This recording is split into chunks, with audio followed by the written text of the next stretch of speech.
Nakauwi na sa Pilipinas ang isang Filipino nursing aide na nagpa-deport mula sa Amerika. 3 buwan siyang na-detain ng ireklamo ng pang-aabuso sa pasyente. Nakatutok si JP Soriano. Justice, justice for you deserve to be free. Kuha ito habang ka-video call ng grupong migrante New Jersey ang isang Filipino nursing aide ilang araw bago siya ibalik ng Pilipinas.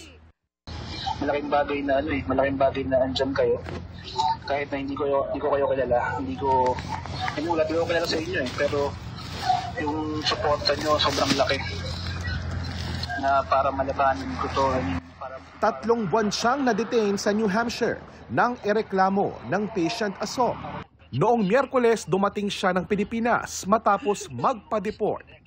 Isa siya sa 16 na undocumented Filipinos o illegal immigrants sa Amerika na dineport ayon sa Philippine Embassy sa Washington, D.C.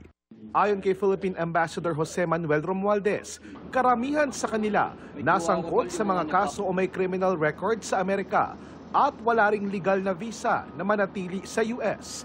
May mga Pilipino pang pinoproseso ngayon at tinitignan kung mapapabilang sila sa mga ipade-deport. How many Filipinos more are awaiting deportation as we speak? Between 350. Some are saying it's now up to 370, but we're still verifying on how many really are undocumented. Desidido ang Trump administration na i-deport ang lahat ng illegal immigrants sa Amerika. Kaya ginagawa ng Embahada ng Pilipinas ang lahat para matulungan ang undocumented Filipinos na sumasangguni sa kanila. Para sa GMA Integrated News, JP Soriano, nakatutok 24 oras.